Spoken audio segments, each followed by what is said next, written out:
So then what what are the kind of the obstacles that an enterprise might face, and what's the actual, what challenges may an organization face to adopt this solution or something similar? I think the challenges is they're cultural challenges. We've seen traditional that there's a lot of products in the market that are engineering first, engineering driven.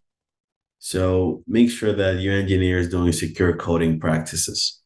When you look at scale and the amount of engineers, it's pretty much impossible to keep track of all the engineers and their strategy. There's a big disconnect between what the engineers do and what the business is supposed to do as a global. So I think that the biggest challenge is really changing the mindset of the security culture that DevSecOps, enabling DevSecOps is not just letting the engineer or training the engineer to do secure coding.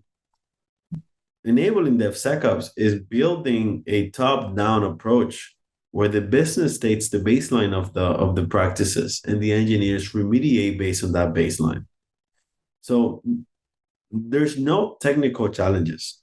I think the biggest challenge is a mindset shift of an approach like this is actually possible within an organization. So the companies that do win are the companies that have this mindset of a business approach to security. And the companies that still have trouble is where they have this engineer first approach to security. Mhm. Yeah, I understand that. It being in the industry that we're in as well, we have similar kinds of challenges, really.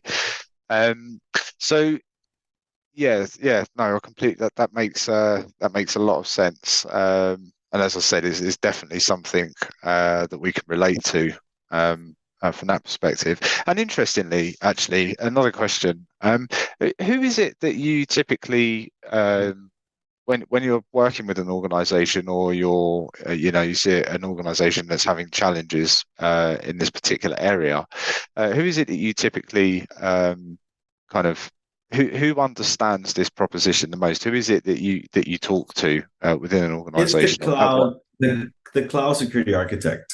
The cloud security architect's role is to make sure that an engineering team is building within a secure cloud environment and infrastructure according to the right policies, frameworks, and requirements from a risk perspective. The cloud security architect is not there to solve the problems. The cloud security architect is there to make sure that the multi-cloud infrastructure is well architected with the right guardrails so they don't deviate from the baseline of the business. So for us, we've built our entire product as the main persona of a cloud security architect. So they can come in and immediately onboard all of the applications, onboard the infrastructure with a few clicks, enable baseline out of the box. With over 600 policies out of the box, they can create any framework they want.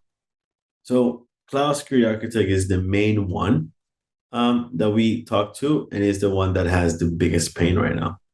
Got it. Yeah. And is there a typical organization size that you guys work with? Is it kind of is there a or does it vary widely? I think there's two of no there we work with every size company, but we cater to two markets, which is the enterprise, where we have medium to large enterprises on the direct channel. And that means companies that are multi-cloud, cloud security architects, security driven, and tons of engineers. And for the smaller customers, we partner with MSSPs because they have the same challenge. Of They have course, yeah. 50, 100, 200 customers, and they have a giant operational problem. So they are the ones that have the cloud security architect resource for their customers. So like that, we're able to truly deploy Secberus in both the enterprise market and the MSSP market.